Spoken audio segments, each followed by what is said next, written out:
바람결에 실려온 라일락 향기가 창틈으로 스며드는 5월의 오후였다. 박은수 여사는 작은 뜨개질 바구니를 옆에 두고 빛바랜 앨범을 무릎에 펼쳐놓은 채였다. 앨범 속 흑백 사진 한 장에 그녀의 시선이 오래도록 머물렀다. 낡은 교정 느티나무 아래 수줍은 미소를 띤 젊은 자신과 환하게 웃고 있는 남편. 까마득한 예질이었다. 남편의 3년상을 치른 지도 벌써 2해가 지났으니 햇수로 5년. 시간은 무심하게도 흘러 빈자리의 허전함만을 더욱 깊게 파고들었다. 할머니, 뭐 하세요?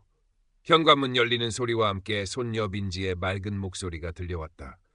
올해 26 사회초년생인 민지는 박 여사에게 유일한 낙이자 세상과 연결된 끈이었다. 제 엄마 아빠, 그러니까 박 여사의 아들 내외는 명절에도 얼굴 보기 힘들 만큼 바빴다. 딸아이는 시집간 후 타지에 살아 더더욱 그랬다. 텅 빈 집을 홀로 지키는 박 여사에게 민지의 방문은 마른 땅에 내리는 단비와 같았다. 어이구, 우리 강아지 왔구나. 박 여사는 애써 앨범을 덮으며 민지를 맞았다. 민지는 익숙하게 할머니 옆에 앉아 팔짱을 꼈다. 할아버지 생각하셨어요? 응, 내 할아버지 오늘따라 더 보고 싶네. 박 여사의 눈가에 이슬이 맺혔다. 민지는 가만히 할머니의 등을 쓸어내렸다. 잠시 침묵이 흘렀다. 할머니, 제가 재미있는 거 하나 알려드릴까요? 요즘 어르신들 사이에서 유행하는 거래요. 민지가 가방에서 스마트폰을 꺼내며 말했다. 얼마 전 민지는 박 여사에게 스마트폰을 선물하고 사용법을 알려주었다. 처음에는 이런 걸 늙은이가 어떻게 쓰냐 하며 손사래를 쳤지만 손녀의 성화에 못 이겨 하나씩 배우기 시작했다. 전화 걸고 받는 것, 문자 메시지 확인하는 것조차 버거웠지만 멀리 있는 친구들과 사진을 주고받을 수 있다는 말에 조금씩 흥미를 느끼던 참이었다. 민지가 보여준 것은 해피 시니어라는 이름의 SNS 앱이었다. 여기다 할머니가 좋아하는 꽃사진이나 음식사진 같은 거 올리시면요. 다른 사람들도 보고 좋아요도 눌러주고 댓글도 달아줘요. 옛날 친구분들도 여기서 다시 만날 수 있고요. 박 여사는 반신반의하면서도 민지가 만들어준 계정의 서툰 솜씨로 자신이 키우는 제라늄 화분 사진을 처음으로 올렸다. 잘 나올까 모르겠네. 두근거리는 마음으로 올린 사진에 얼마 지나지 않아 좋아요 표시와 함께 꽃이 참 예쁘네요. 마음까지 환해지는 것 같습니다. 라는 댓글이 달렸다. 박 여사의 입가에 자신도 모르게 작은 미소가 번졌다. 낯선 이의 따뜻한 한마디가 잔잔하던 마음에 작은 파문을 일으켰다. 어쩌면 이 네모난 기계 속에도 사람 사는 온기가 있을지 모른다는 생각이 들었다. 그 후로 박 여사는 해피 시니어의 소소한 일상을 올리는 재미에 조금씩 빠져들었다. 아침 산책길에 만난 들꽃 사진, 정성껏 끓인 된장찌개, 복지관 서예 시간에 쓴 글씨까지. 댓글과 좋아요 숫자가 늘어갈수록 박 여사의 얼굴에도 웃음이 늘었다. 잊고 지냈던 작은 기쁨들이었다. 그러던 어느 날 박 여사의 게시물에 유난히 정성스러운 댓글이 달리기 시작했다. 정재민이라는 이름의 남자였다. 자신을 동남아 어느 작은 나라에서 의료 봉사를 하고 있는 외과 의사라고 소개한 그는 박 여사가 올린 글과 사진마다 따뜻하고 깊이 있는 댓글을 남겼다. 선생님, 박 여사는 젊은 시절 초등학교 교사였다의 글에서는 사람을 향한 따뜻한 시선이 느껴집니다. 타국에서의 외로운 생활에 큰 위로가 됩니다. 박 여사는 그의 진심 어린 댓글에 마음이 움직였다. 자신을 선생님이라 부르는 것도 자신의 글에서 그런 의미를 찾아주는 것도 고마웠다. 두 사람은 자연스럽게 개인적인 메시지를 주고받기 시작했고 얼마 지나지 않아 카카오톡 친구를 맺었다. 정재민은 매일 아침 저녁으로 다정한 안부 인사를 보내왔고 박 여사의 소소한 이야기에도 귀 기울여 주었다. 그의 프로필 사진 속 흰 가운을 입고 온화하게 미소 짓는 중년 남성의 모습은 신뢰감을 주기에 충분했다. 은수 선생님, 오늘 하루는 어떠셨어요? 저는 오늘 긴급 수술이 있어서 조금 힘들었지만 선생님 메시지를 보니 피로가 다 가시는 것 같습니다. 아이고, 의사 선생님이야말로 얼마나 고생이 많으세요. 몸 조심하셔야지요. 박 여사는 정재민과의 대화가 하루 중 가장 기다려지는 시간이 되었다. 그의 목소리는 전화기 너머로도 꿀처럼 달콤했고 그녀의 외로움을 정확히 알고 어루만져주는 듯했다. 남편이 세상을 떠난 후 처음으로 느껴보는 설렘과 위안이었다. 박 여사는 까맣게 잊고 있었다. 이 낯선 설렘 뒤에 시커먼 그림자가 도사리고 있다는 것을. 정재민과의 소통이 깊어질수록 박 여사는 그에게 정서적으로 깊이 의존하게 되었다. 마치 평생을 알고 지낸 친구처럼 혹은 가슴 설레는 연인처럼 느껴졌다. 어느덧 박 여사는 정재민에게 자신의 속 깊은 이야기까지 털어놓게 되었다. 자식들과의 서먹한 관계, 홀로 지내는 적적함, 가끔씩 찾아오는 건강에 대한 불안감까지. 정재민은 그때마다 진심으로 걱정해주고 따뜻한 조언을 건넸다. 은수 씨, 너무 걱정 마세요. 제가 한국에 돌아가면 가장 먼저 은수 씨를 찾아뵐게요. 그때까지만 조금만 더 힘내세요. 그의 말은 박 여사에게 큰 희망을 주었다. 한국에 돌아오면 박 여사는 그날을 손꼽아 기다리게 되었다. 그러던 어느 날 정재민에게서 다급한 연락이 왔다. 현지 의료 장비가 고장나 긴급 수술을 할 수 없게 되었다는 것이었다. 당장 부품을 구해야 하는데 병원 행정 절차가 복잡해서 시간이 걸린다고 했다. 환자의 생명이 위태로운 상황이라며 혹시 약간의 돈을 빌려줄 수 있느냐고 조심스럽게 물어왔다. 정말 죄송합니다, 은수 씨. 이런 부탁드려서 면목이 없지만 지금은 은수 씨밖에 도와주실 분이 없습니다. 꼭 빠른 시일 내에 갚겠습니다. 박 여사는 순간 망설였다. 생면부지의 사람에게, 그것도 온라인으로 만난 사람에게 돈을 빌려준다는 것이 마음에 걸렸다. 하지만 위급한 환자를 살려야 한다는 그의 절박한 목소리와 그동안 쌓아온 신뢰가 그녀의 이성적인 판단을 흐리게 했다. 의사 선생님인데 설마 나쁜 사람이겠어? 사람 목숨이 달린 일인데. 결국 박 여사는 평생 아껴 모은 비상금 중 일부인 100만 원을 그의 계좌로 송금했다. 정말 감사합니다, 은수 씨. 이 은혜는 평생 잊지 않겠습니다. 돈을 받은 정재민은 평소보다 더욱더 살갑게 감사를 표했다. 박 여사는 좋은 일을 했다는 생각에 뿌듯했지만 마음 한구석에는 떨쳐지지 않는 불안감이 남아 있었다. 그것이 시작이었다. 이후로 정재민은 다양한 이유를 대며 박 여사에게 돈을 요구했다. 어머니가 갑자기 쓰러지셔서 급하게 병원비가 필요합니다. 의료봉사 중 여건을 분실했는데 재발급 비용이 만만치 않네요. 드디어 한국으로 돌아갈 준비를 하고 있는데 비행기표와 초기 정착 자금이 조금 부족합니다. 요구하는 금액은 점점 커졌고 박 여사의 통장 잔고는 빠르게 줄어들었다. 그녀는 이미 정재민을 사랑하는 사람으로 여기고 있었고 그와의 행복한 미래를 꿈꾸고 있었다. 이것만 해결되면 그 사람이 한국으로 돌아올 수 있어. 그럼 더 이상 외롭지 않을 거야. 그런 생각으로 박 여사는 자식들 몰래 적금을 깨고 심지어 오래된 근무지까지 처분하여 돈을 보냈다. 매번 돈을 보낼 때마다 정재민은 눈물까지 글썽이며 고마움을 표했고 박 여사는 그의 연기에 감쪽같이 속아 넘어갔다. 한편 민지는 할머니의 변화를 감지하고 있었다. 예전보다 부쩍 스마트폰을 손에 쥐고 계시는 시간이 길어졌고 혼자 계실 때도 누군가와 통화하며 웃거나 한숨 짓는 모습이 자주 목격되었다. 가끔 돈 이야기가 나오면 예민하게 반응하거나 통장 잔고를 확인하며 안절부절 못하는 모습도 보였다. 할머니께 무슨 일이 있는 걸까? 혹시 어디 아프신 건 아닐까? 걱정이 된 민지는 주말을 이용해 할머니 댁을 찾았다. 할머니가 잠시 자리를 비운 사이 민지는 우연히 할머니의 스마트폰 카카오톡 메시지 창을 보게 되었다. 정재민이라는 이름의 남자와 나눈 대화 내용, 그리고 여러 차례에 걸친 송금 내역. 민지의 심장이 쿵 내려앉았다. 뉴스에서 심심찮게 보던 로맨스 스캠, 그것이 틀림없었다. 할머니, 이 사람 누구예요? 왜 이 사람한테 이렇게 많은 돈을 보내신 거예요? 민지는 떨리는 목소리로 할머니를 다그쳤다. 박 여사는 당황하며 스마트폰을 숨기려 했다. 아무것도 아니다. 넌 신경 쓰지 마라. 할머니, 이거 사기예요. 뉴스에서 맨날 나오는 거잖아요. 제발 정신 좀 차리세요. 민지의 절규에도 박 여사는 완강했다. 내가 뭘 안다고 함부로 말하느냐. 그분은 나한테 정말 잘해주시는 분이다. 곧 한국에 오실 분이야. 할머니, 그 사람 프로필 사진도 가짜일 수 있어요. 인터넷에 떠도는 사진일 수도 있다고요.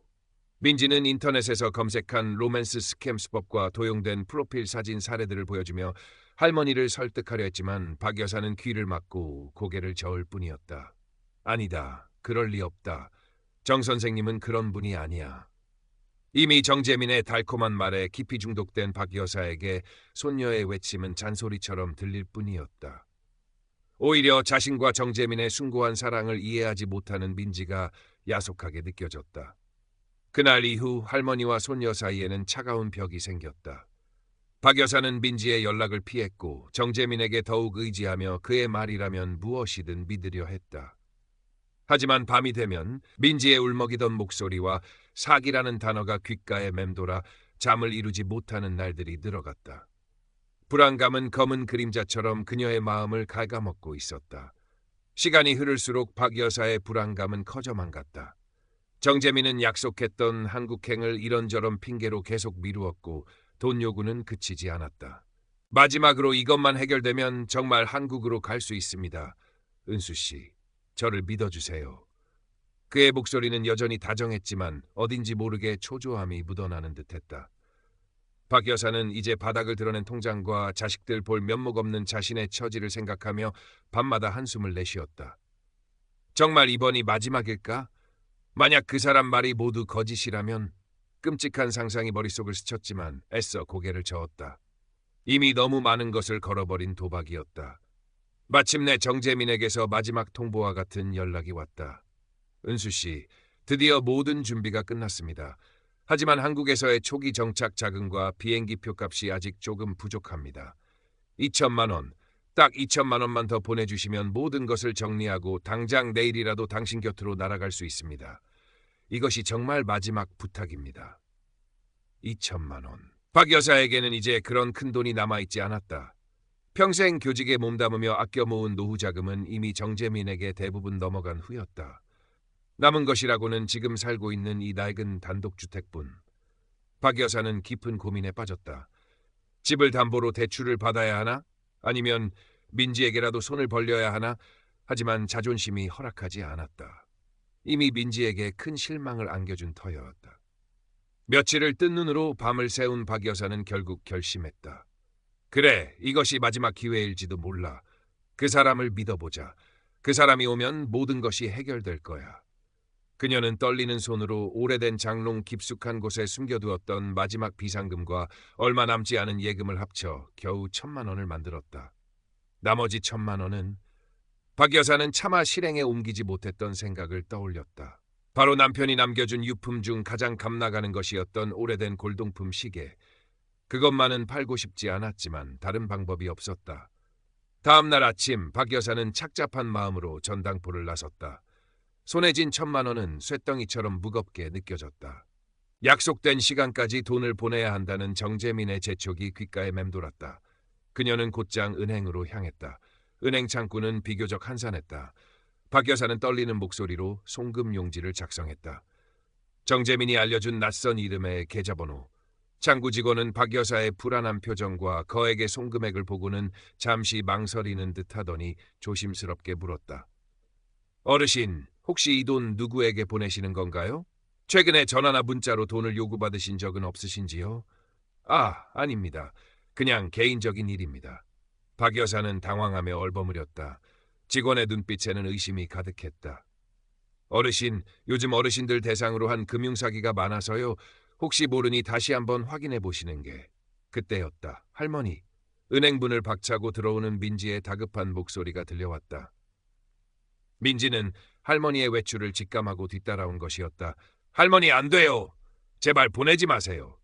민지는 울면서 박 여사의 팔을 붙잡았다. 그리고는 준비해온 자료들을 펼쳐 보였다. 정재민이 프로필 사진으로 사용했던 남자의 원본 사진 출처. 그것은 어느 외국의 유명 배우 사진이었다. 그리고 정재민과 유사한 수법으로 피해를 본 다른 노인들의 인터뷰 기사. 정재민이 사용한 계좌가 이미 여러 사기 사건에 연루된 대포통장이라는 경찰청 공지 내용까지. 보세요, 할머니. 이 사람이 다 할머니를 속인 거예요. 이건 다 거짓말이라고요. 박 여사는 눈앞에 펼쳐진 증거들을 망연자실하게 바라보았다. 민지의 절규, 은행 직원의 안타까운 시선, 주변 사람들의 수군거림. 그 모든 것이 비수처럼 그녀의 가슴에 박혔다. 머릿속이 하얗게 비는 것 같았다. 그토록 믿었던 사람, 마지막 희망이라고 생각했던 그 모든 것이 한순간에 산산조각 나는 소리가 들리는 듯했다. 아니야, 그럴 리가 없어. 정 선생님은 나에게. 박 여사는 더 이상 말을 잇지 못하고 그 자리에 풀썩 주저앉았다. 뜨거운 눈물이 뺨을 타고 하염없이 흘러내렸다. 은행 바닥에 차가운 냉기가 온몸으로 스며드는 것 같았다. 수십 년 꿋꿋하게 지탱해왔던 삶의 무게가 한꺼번에 무너져 내리는 순간이었다. 그날 이후 박 여사의 시간은 멈춘 듯했다. 민지의 부축을 받아 겨우 집으로 돌아온 그녀는 식음을 전폐하고 방 안에만 틀어박혔다. 창밖의 세상은 여전히 밝고 소란스러웠지만 박 여사의 마음은 짙은 어둠 속에 갇혀버렸다. 거울에 비친 자신의 모습은 낯설기만 했다. 며칠 사이에 폭삭 늙어버린 생기 없는 얼굴. 내가 얼마나 어리석었던가. 평생 모은 돈을 그리고 내 마음까지 송두리째 빼앗겨버리다니. 자책감과 수치심, 배신감과 분노가 뒤섞여 그녀를 끊임없이 괴롭혔다. 밤에는 정재민의 다정한 목소리가 환청처럼 들려와 잠을 이룰 수 없었다. 민지는 그런 할머니 곁을 묵묵히 지켰다. 학교를 휴학하고 할머니 간병에 매달렸다. 억지로라도 죽을 끓여 떠먹이고 밤새 할머니의 손을 잡아주었다. 할머니, 절대 할머니 잘못 아니에요. 나쁜 건 그놈들이에요. 할머니는 피해자일 뿐이라고요. 민지의 진심 어린 위로에도 박 여사의 다친 마음은 쉽게 열리지 않았다. 며칠 후 민지는 경찰서에 박 여사를 대신하여 피해 사실을 신고했다. 경찰은 이미 유사한 로맨스 스캠 사건들을 다수 접수하여 수사를 진행 중이라고 했다.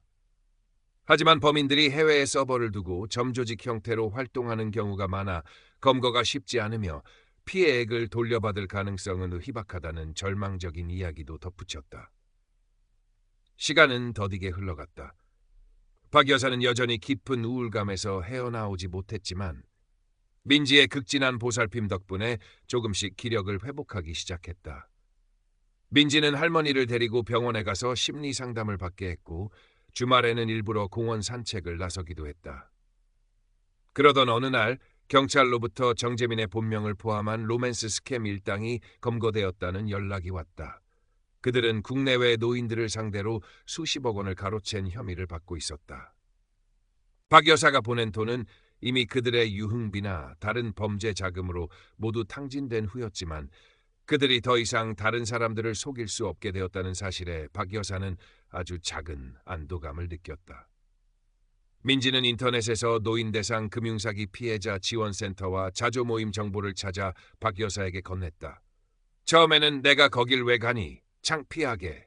라며 거부하던 박 여사도 민지의 끈질긴 설득에 마지못해 모임에 한번 나가보게 되었다. 그곳에서 박 여사는 자신과 비슷한 아픔을 가진 사람들을 만났다. 서로의 이야기를 털어놓고 눈물 흘리며 위로하는 과정에서 박 여사는 자신만이 겪는 고통이 아니라는 것을 깨달았다. 그리고 혼자가 아니라는 사실에 큰 위안을 받았다. 조금씩 세상 밖으로 다시 나오기 시작한 박 여사는 동네 노인복지관에서 운영하는 스마트 시니어 디지털 안전교육 프로그램에 참여하게 되었다. 처음에는 스마트폰을 보는 것조차 괴로웠지만 민지가 옆에서 차근차근 도와주었다. 온라인 사기 예방법, 안전한 SNS 사용법 등을 배우면서 박 여사는 자신이 왜 그렇게 쉽게 사기꾼에게 속을 수밖에 없었는지 조금씩